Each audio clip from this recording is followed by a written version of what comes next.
Hello everyone, welcome back to Silent Learning. It's me Jamshad. Today we are going to learn English fluency. എങ്ങനെ നമുക്ക് ഇംഗ്ലീഷിൽ fluent ആയിട്ട് സംസാരിക്കണം, അതിലുള്ള simple and 5 tips ആണ് നമ്മൾ പറയാൻ പോകുന്നത്. ഈ ഒരു ടിപ്സ് നിങ്ങൾ ഫോളോ ചെയ്യുന്നതോട് കൂടിയിട്ട് നിങ്ങളുടെ ഫ്ലുവൻസിയിൽ വലിയ തോതിലുള്ള മാറ്റങ്ങൾ വരാൻ സാധ്യതയുണ്ട്. So just follow. ഇതുപോലത്തെ ധാരാളം വീഡിയോസിന് വേണ്ടിയിട്ട് സബ്സ്ക്രൈബ് ചെയ്യാത്ത ആൾക്കാർ നമ്മുടെ ചാനൽ ആദ്യമായിട്ടാണ് കാണുന്നതെങ്കിൽ സബ്സ്ക്രൈബ് ചെയ്യുക. നമുക്ക് നേരെ പറയാൻ പോവാണ്. ആ 5 ടിപ്സിലാണ് നിങ്ങൾ എല്ലാവരും വെയിറ്റ് ചെയ്യുന്നത്. ഡെഫിനറ്റ്ലി നമുക്ക് നോക്കാം. First of all first tips എന്ന് പറയുന്നത് പ്രാക്ടീസ് സ്പീക്കിംഗ് റെഗുലർലി. നമ്മൾ സൈക്കിൾ ഓടിക്കാൻ പഠിക്കണമെങ്കിൽ സൈക്കിൾ ഓടിക്കണം, അതുപോലെ തന്നെ സ്വിമ്മിങ് പഠിക്കണമെങ്കിൽ വെള്ളത്തിൽ ചാടണം, അതുപോലെ തന്നെ നമ്മുടെ സ്പീക്കിംഗ്, നമ്മുടെ ആ ഒരു ഫ്ലുവൻസി റെഡിയാക്കണമെങ്കിൽ സംസാരിക്കുക തന്നെ വേണം. First of all finding A language partner. നമുക്ക് ഏറ്റവും നല്ല ഫ്രണ്ട് എന്ന് പറയുന്നത് നമ്മുടെ സ്കില്ലിനെ ഇംപ്രൂവ് ചെയ്യുന്ന ഒരു ഫ്രണ്ടാണ്. അപ്പോൾ നമുക്കൊരു ലാംഗ്വേജ് പാർട്ണറെ കണ്ടെത്തുക. നമുക്ക് ഏറ്റവും നല്ല ഫ്രണ്ടിനെ, ആക്ച്വലി നമുക്ക് കുറച്ചുകൂടി നമ്മളെക്കാളും കുറച്ചുകൂടി ഇംഗ്ലീഷിൽ ഫ്ലുവൻസിയുള്ള നമ്മുടെ നന്നായിട്ട് സംസാരിക്കാൻ കഴിയുന്ന ഒരു ഫ്രണ്ടിനെ കണ്ടെത്തുക. എന്നിട്ട് അവരോട് നിരന്തരം സംസാരിച്ചു കൊണ്ടിരിക്കുക.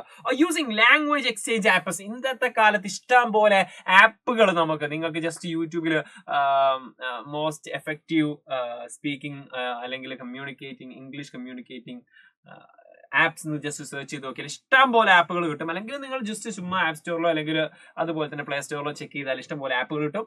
അത് ചിലത് പ്രീമിയം ഉണ്ടായിരിക്കും. പ്രീമിയം എടുക്കാൻ പറ്റുന്നുണ്ടെങ്കിൽ കുറച്ചുകൂടി എഫക്റ്റീവ് ആയിരിക്കും. ഏതായാലും അങ്ങനത്തെ ആപ്പുകൾ യൂസ് ചെയ്ത് ഫ്രീ ആയിട്ടുള്ള ഇഷ്ടം പോലെ ആപ്പുകളുണ്ട്. ആ ആപ്പുകൾ യൂസ് ചെയ്തുകൊണ്ടോ നിങ്ങൾക്ക് എന്താക്കാം, ഇതുപോലത്തെ ഇംഗ്ലീഷ് പഠിക്കാൻ താല്പര്യമുള്ള ഒരു പാർട്ണറെ കണ്ടെത്തുക. എന്നിട്ട് ഇംഗ്ലീഷ് സംസാരിക്കുക. എസ്പെഷ്യലി നിങ്ങൾക്ക് ഒരു സെയിം ടേസ്റ്റ് ഉള്ള ഒരാൾ, അതായത് നമുക്ക് ഒരു ഫുട്ബോൾ കളിക്കാൻ താല്പര്യം, ഫുട്ബോളിനെ പറ്റി ഡിസ്കസ് ചെയ്യാൻ താല്പര്യമുള്ള ആള്, അതുപോലെ തന്നെ മറ്റേ പാർട്ണറും അങ്ങനെയാണെങ്കിൽ കുറച്ചുകൂടി എഫക്റ്റീവ് ആയിരിക്കും. അങ്ങനെ ഒരേ ടേസ്റ്റ് ഉള്ള ആളാണെങ്കിൽ നല്ലത്, ഇല്ലെങ്കിൽ പ്രശ്നമൊന്നുമില്ല. അങ്ങനെ ചെയ്യുക. That's a great thing. And daily practice. Daily നിങ്ങൾ പ്രാക്ടീസ് ചെയ്യുക.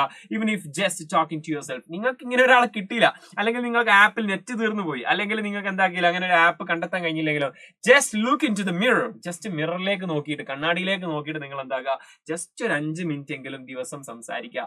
ഒരു 5 മിനിറ്റ് ഞാൻ പറയുന്നുള്ളൂ, കാരണം ഡെയിലി 5 മിനിറ്റ് ചെയ്യുന്ന സമയത്ത് നിങ്ങൾ ഡെഫിനറ്റ്ലി ഇംപ്രൂവ് ആകും. ഓക്കെ, അപ്പോ ഈ ഒരു പ്രാക്ടീസ്, ഡെയിലി പ്രാക്ടീസ് ചെയ്യുക. അത് നിങ്ങൾക്ക് ഇങ്ങനെ ഒരു പാർട്ണറെയോ കിട്ടിയിട്ടില്ലെങ്കിൽ നിങ്ങൾ എന്താക്കുക, ഡയറക്റ്റ് നിങ്ങളോട് തന്നെ സംസാരിക്കുക. അതാവുന്ന സമയത്ത് നിങ്ങൾ കുറച്ചുകൂടി കോൺഫിഡന്റ് ആയിട്ട് സംസാരിക്കാൻ കഴിയും. സ്റ്റാർട്ടിങ്ങിലൊക്കെ ഈ ഒരു പോർഷൻ ചെയ്യുന്നതായിരിക്കും നല്ലത്. അതിനുശേഷം നിങ്ങൾ പാർട്ണറെ കണ്ടെത്തുന്നതായിരിക്കും ബെറ്റർ. സെക്കൻഡ് പോർഷനിലേക്ക് പോയാലോ, നോക്കാം. Second tips. Okay, immerse your self in English. അപ്പൊ നിങ്ങൾ ഇംഗ്ലീഷ് പഠിക്കാൻ അത്രയും റെഡി ആയി നിൽക്കുകയാണെങ്കിൽ, അല്ലെങ്കിൽ അത്രയും താല്പര്യത്തോടെ നിൽക്കുകയാണെങ്കിൽ, അതിലേക്ക് അങ്ങോട്ട് ഇറങ്ങിച്ചെല്ലുക. ഹൗ? അതുമായിട്ട് ജീവിതം കെട്ടുവിടുക, അല്ലെങ്കിൽ അതുമായിട്ട് ജീവിതത്തിൽ ഏത് നിമിഷത്തിൽ നമ്മൾ English think in English, we can say that, നമ്മൾ ഇംഗ്ലീഷ് ചിന്തിച്ചുകൊണ്ടിരിക്കുക. അതിനുവേണ്ടി നമുക്ക് എന്തൊക്കെ ചെയ്യാൻ പറ്റുക? Watching movies and TV shows in English. നമ്മൾ കാണുന്ന മൂവീസ് ഒക്കെ എന്താക്കാം, try to watch the English films കാണാൻ ശ്രമിക്കുക. അതിന്റെ സബ് ടൈറ്റിൽ ഓൺ ആക്കിയിട്ട് ആദ്യം കാണുക, അതിനുശേഷം ഓൺ ആക്കാതെ കാണുക. ഒരേ സീനിനെ നമുക്ക് ഓൺ ആക്കിയിട്ട് കണ്ടതിന് ശേഷം ഓൺ ആക്കാതെ കാണുന്ന സമയത്ത് നമുക്ക് അതിന്റെ മാറ്റങ്ങൾ, ഫസ്റ്റ് നമ്മൾ പിന്നെ സബ് ടൈറ്റിൽ ഒന്നും ഇല്ലാതെ കാണുന്ന സമയത്ത്, പ്രത്യേകിച്ച് അമേരിക്കൻ ഇംഗ്ലീഷ് ഒക്കെ ആണെങ്കിൽ പെട്ടെന്ന് മനസ്സിലായിക്കൊള്ളണമെന്നില്ല. പിന്നീട് അത് എന്താക്കുന്നു, നമ്മൾ സബ് ടൈറ്റിൽ ഇട്ട് കാണുന്നു, പിന്നെ അത് ഓഫ് ആക്കുന്ന സമയത്ത് പിന്നെ നമുക്ക് മനസ്സിലാക്കാൻ കഴിയുന്നു.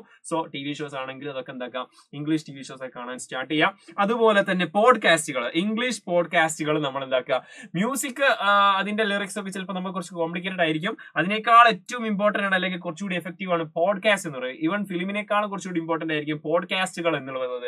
കാരണം ന്യൂസിനേക്കാളും കുറച്ചുകൂടി ഇമ്പോർട്ടന്റ് ആയിരിക്കും പോഡ്കാസ്റ്റുകൾ. പറഞ്ഞാൽ ഒരു സ്പെസിഫിക് സബ്ജക്ട് ഓറിയന്റഡ് ആയിരിക്കും ഈ പോഡ്കാസ്റ്റുകൾ ഉണ്ടാവുക. നിങ്ങൾക്ക് യൂട്യൂബിൽ അടിച്ച് നോക്കിയാൽ മതി, അല്ലെങ്കിൽ അതിന് തന്നെ ആപ്പുകളുണ്ട്, ഗൂഗിളിന്റെ പോഡ്കാസ്റ്റ് ഉണ്ട്. അതിലൊക്കെ നോക്കിയിട്ട്, അല്ലെങ്കിൽ നിങ്ങൾ യൂട്യൂബിൽ ഏറ്റവും മോസ്റ്റ് ഇമ്പോർട്ടന്റ്, അല്ലെങ്കിൽ നിങ്ങൾക്ക് ഇഷ്ടപ്പെട്ട ആ ഒരു സബ്ജക്ട് ഓറിയന്റഡ് ആയിട്ടുള്ള ഏറ്റവും ബെസ്റ്റ് പോഡ്കാസ്റ്റ് അടിച്ചു കൊടുക്കി കഴിഞ്ഞാൽ ഇഷ്ടംപോലെ പോഡ്കാസ്റ്റുകൾ നിങ്ങൾക്ക് കിട്ടും. അത് എന്താക്കുക, ലിസൺ ചെയ്യുക. നിങ്ങൾ കാറിൽ പോകുമ്പോഴോ അല്ലെങ്കിൽ ബസ്സിൽ പോകുമ്പോഴൊക്കെ ഈ ഒരു പോഡ്കാസ്റ്റ് കേൾക്കുന്നത് വളരെ വളരെ എഫക്റ്റീവ് ആയിരിക്കും. ഓക്കെ, സെറ്റ് ആക്കാം. ഇനി മറ്റൊരു കാര്യം, വൊക്കാബുലറി ഇംപ്രൂവ് ചെയ്യാനുള്ള മറ്റൊരു കാര്യമാണ് read books or articles in English. ഇതാണ് മക്കളെ ഏറ്റവും ഇമ്പോർട്ടന്റ് ആയിട്ട് നമ്മൾ ചെയ്യേണ്ട ഒരു കാര്യം. പോഡ്കാസ്റ്റ് കേൾക്കുന്ന സമയത്ത് നമുക്ക് ഇമ്പോർട്ടന്റ് ആണ്. അതിനേക്കാൾ നമുക്ക് കൂടുതൽ ഇമ്പോർട്ടൻസ് കൊടുക്കേണ്ട ഒരു സംഭവം റീഡിങ് ബുക്സ് ആണ്. ഓക്കെ, അത് എങ്ങനത്തെ ബുക്സും ആയിക്കോട്ടെ, നിങ്ങൾക്ക് താല്പര്യം ചിലപ്പോൾ നോവൽസ് ആയിരിക്കും, അങ്ങനെയാണെങ്കിൽ അത്, അല്ലെങ്കിൽ ആർട്ടിക്കിൾസ് ആയിരിക്കും. നിങ്ങൾക്ക് ഏത് മേഖലയാണോ താല്പര്യം, ചിലപ്പോൾ മാഗസിൻസ് വായിച്ചാൽ വരെ എന്തായിരിക്കും, അത് ഇമ്പ്രൂവ്മെന്റ് കിട്ടും. അപ്പൊ നിങ്ങൾ ബുക്കുകൾ വായിക്കുക, ആർട്ടിക്കിൾസ് വായിക്കുക. To enhance vocabulary and comprehension. നിങ്ങൾക്ക് അത് മനസ്സിലാവുന്ന, മീൻസ് ഓരോ കാര്യവും മനസ്സിലാക്കാനുള്ള ഒരു സ്കിൽ ഉണ്ടല്ലോ, അത് നിങ്ങൾക്ക് നേടിത്തരും. അതുപോലെ തന്നെ തന്നെ ധാരാളം വൊക്കാബ്സ് നമുക്ക് എന്താക്കിയും നേടിത്തരുന്ന ഒരു സംഭവമാണ് ഈ ഒരു ബുക്ക് റീഡിംഗ് എന്ന് പറയുന്നത്. സോ ഇത് സെറ്റ് ആക്കാം. നമ്മുടെ ജീവിതം തന്നെ ഇംഗ്ലീഷിലേക്ക് അങ്ങോട്ട് മാറ്റാൻ പോവുകയാണ്. സെക്കൻഡ് ടിപ്സ് കഴിഞ്ഞു, ഇനി തേർഡ് ടിപ്സ്. ഇനി ആകെ 3 ടിപ്സ് കൂടി മാത്രമേ ഉള്ളൂ. Expand your vocabulary. ഇതിന്റെ ഒരു കണ്ടിന്യൂഷൻ നമുക്ക് പറയാൻ പറ്റും. ഈ ഒരു വൊക്കാബുലറി ക്രിയേറ്റ് ചെയ്യുന്നതിന്റെ ഒരു കണ്ടിന്യൂഷൻ നമുക്ക് പറയാൻ പറ്റും. വൊക്കാബുലറി എക്സ്പാൻഡ് ചെയ്യാനുള്ള മറ്റു മെത്തേഡുകൾ. Keeping a vocabulary journal. നമ്മളിപ്പോ ഒരു ബുക്ക് വായിച്ചു, ഓക്കെ, അല്ലെങ്കിൽ ഒരു മാഗസിൻ വായിച്ചു. അതിൽ നിന്ന് നിങ്ങൾക്ക് കിട്ടുന്ന ന്യൂ വേർഡ്സ്, ഓക്കെ, അല്ലെങ്കിൽ ന്യൂ ഫ്രേസസ്, അത് നിങ്ങൾ എന്താക്കുക, നോട്ട്ബുക്കിലേക്ക് അല്ലെങ്കിൽ അതിനൊരു ജേർണൽ തയ്യാറാക്കുക. എന്നിട്ട് കീപ് നോട്ട്സ് പോലെ, ഞാൻ ഉപയോഗിക്കുന്നത് ഒരു കീപ് നോട്ട്സ് ആണ്. നമ്മുടെ ഡീറ്റെയിൽസ് ഒക്കെ ഇവൻ ഡയറി പോലെ നമുക്ക് യൂസ് ചെയ്യാൻ പറ്റുന്ന ഒരു ആപ്പാണ്. അതിൽ തന്നെ കാറ്റഗറൈസ് ചെയ്ത് വെക്കാം. ധാരാളം നോട്ട്സ് സെപ്പറേറ്റ് ചെയ്യാൻ പറ്റും.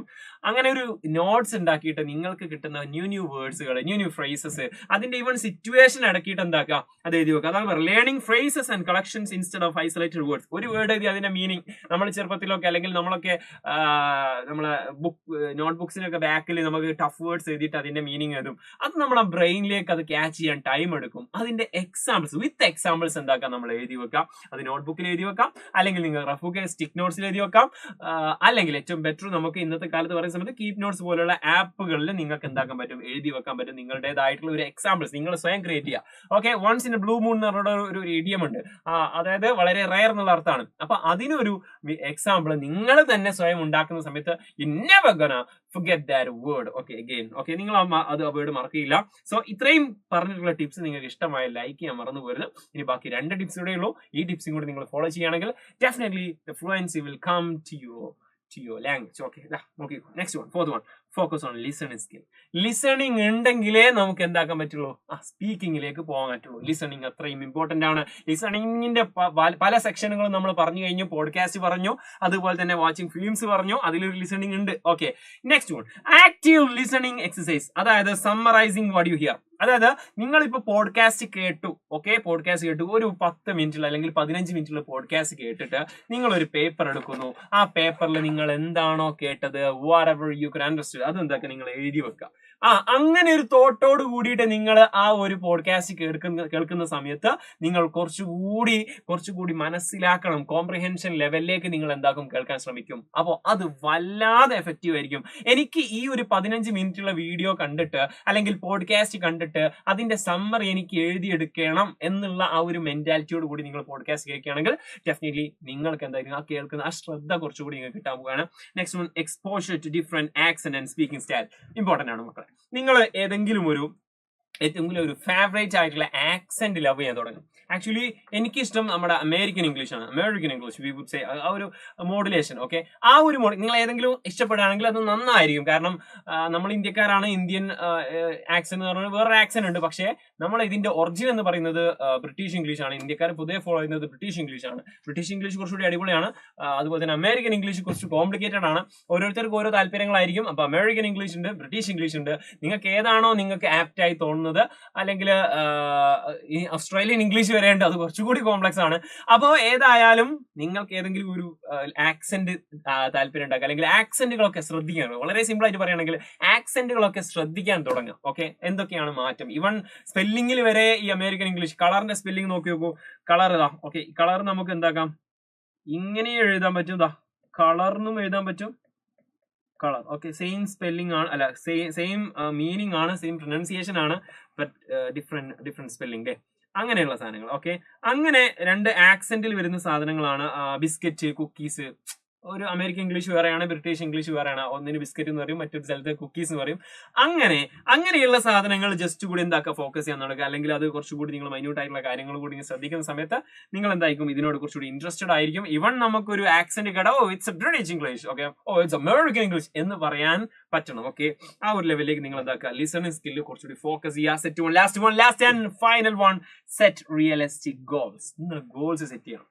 Simple goals. Set achievable specific goals. Okay, ഞാൻ ഇന്ന് 5 വേർഡ് പഠിച്ചിരിക്കും. Okay, learn 5 new words daily. ഇന്നില്ല, ഡെയിലി 5 വേർഡ് ഞാൻ പഠിച്ചിരിക്കും. അല്ലെങ്കിൽ ആ 5 വേർഡ് എങ്ങനെ പഠിക്കും, ആ 5 വേർഡ് വേണ്ട, നിങ്ങൾക്ക് 5 വേർഡൊക്കെ മീൻസ് ഒരു എക്സാമ്പിൾ കൊടുത്താണ്. നിങ്ങൾക്ക് 5 വേണ്ട, ഒരു 2 വേർഡ് മതിടാ, 2 വേർഡ് മതി. അത് നിങ്ങൾ കണ്ടിന്യൂ ചെയ്യണം എന്ന് മാത്രമേ എനിക്ക് പറയാനുള്ളൂ. കാരണം 2 വേർഡ് ചെറുതാക്കി തന്നത് നിങ്ങൾ കണ്ടിന്യൂ ചെയ്യാൻ വേണ്ടിയിട്ടാണ്. ഒരു ദിവസം 2 സാറേ ഞങ്ങൾ 2 ഒന്നുമല്ല 10 വേർഡ് 10 വേർഡൊക്കെ പഠിക്കുന്നതെന്ന് കുഴപ്പമില്ല. പക്ഷേ അത് കണ്ടിന്യൂ ചെയ്യുന്ന സമയത്ത് അതൊരു ആയതുപോലെ ഇരിക്കും. അതുകൊണ്ട് 2 3 ചെറിയ നമ്പറിൽ തുടങ്ങുക. അങ്ങനെ വേർഡുകൾ, ഫ്രേസുകൾ, ഇതൊരു എക്സാമ്പിൾ ആണ്. അതുപോലെ തന്നെ ഒരു സെന്റൻസ് പറയും. I'll speak one sentence in front of my friend. അതൊക്കെ പറഞ്ഞിട്ട് എന്തെങ്കിലും ചെറിയ ഗോൾസ്, ഓക്കെ, അച്ചീവബിൾ ഗോൾസ് ആണ്. ഞാൻ നാളെ ഒരു എന്താക്കും, വലിയൊരു ഗാലറിന്റെ മുന്നിൽ വലിയൊരു പ്രസംഗം അവതരിപ്പിക്കും. അങ്ങനത്തെ ചിലപ്പോൾ നമുക്ക് പെട്ടെന്ന് കഴിയില്ല. Step by step we can do that. Yes, we can do that. Okay. Next one, stress the importance of celebrating small milestones to stay motivated. നമ്മൾ നമ്മളിപ്പോ 2 വേർഡ് പഠിക്കും. അത് 2 വേർഡൊക്കെ പഠിച്ച വലിയ സംഭവമാണോ? അല്ല. പക്ഷേ നമ്മൾ ആ ചെറിയ സംഭവത്തിൽ, ചെറിയ അച്ചീവ്മെന്റ്സിൽ നമ്മൾ സെലിബ്രേറ്റ് ചെയ്യാൻ തുടങ്ങണം. Whatever we are achieving, we have to celebrate that achievement. Okay, ഇത്രയും കാര്യങ്ങൾ ശ്രദ്ധിച്ചു കഴിഞ്ഞാൽ നമുക്ക് എന്താക്കാൻ പറ്റും, ഈസി ആയിട്ട് നമ്മുടെ ഈ ഒരു ഫ്ലുവൻസി വർദ്ധിപ്പിക്കാൻ സാധിക്കും. അപ്പൊ എല്ലാവരോടും മറ്റൊരു കാര്യമാണ്, പ്രാക്ടീസ് മേക്സ് പെർഫെക്റ്റ്. ഇത്രയും പ്ലാനിങ് മാത്രം പോരാ, ഈ പ്ലാനിങ് വർക്ക്ഔട്ട് ചെയ്യുക. ആ ലിസണിങ് സ്കില്ലാണ് മെയിൻ ആയിട്ട്. നമുക്ക് പിന്നെ സംസാരിക്കാൻ കഴിയാത്ത ആൾക്കാരുണ്ടല്ലോ, അവർ ആക്ച്വലി സംസാരിക്കാത്തത് എന്തുകൊണ്ടാണ്? അവർ കേൾക്കാത്തത് കൊണ്ടാണ്. Lack of hearing, the exact problem of speaking is lack of hearing. കേൾക്കാത്തത് കൊണ്ടാണ് അവർ സംസാരിക്കാത്തത്. അതുപോലെ തന്നെ നന്നായിട്ട് കേട്ട് കഴിഞ്ഞാൽ കൂടുതൽ സംസാരിക്കാൻ കഴിയും. അപ്പൊ നന്നായിട്ട് ഇംഗ്ലീഷ് കേൾക്കുക, നന്നായിട്ട് സംസാരിക്കുക. ഏതായാലും എല്ലാവരും അടിപൊളിയായിട്ട് ഇംഗ്ലീഷ് ഒക്കെ സംസാരിക്കുക, ഫ്ലുവൻസി വരുത്തുക. എന്നിട്ട് അതിന്റെ റിസൾട്ട് ഒക്കെ കമന്റ് ബോക്സിൽ അറിയിക്കുക. നിങ്ങൾക്ക് ഈ വീഡിയോ കണ്ടിട്ട് എന്താണോ ഫീൽ ചെയ്തുള്ളത് അത് കമന്റ് ബോക്സിൽ അറിയിക്കുക. ഡെഫിനറ്റ്ലി അത് അറിയാൻ എനിക്ക് ഭയങ്കര താല്പര്യമുണ്ട്. എന്താണെങ്കിലും whatever it is, just comment below. And മാത്രമല്ല, നിങ്ങളുടെ ഇതുപോലെ നിങ്ങളെപ്പോലെ ആഗ്രഹമുള്ള ധാരാളം ഫ്രണ്ട്സ് ഉണ്ടായിരിക്കും. ആ ഫ്രണ്ട്സിനൊക്കെ വീഡിയോ ഒന്ന് ഷെയർ ചെയ്ത് കൊടുക്കുക. അവർക്ക് ഉപകാരപ്പെട്ടെ സെറ്റ് ആവട്ടെ. Thank you. Let's see another video with another content. Until then, it's a bye. Thank you.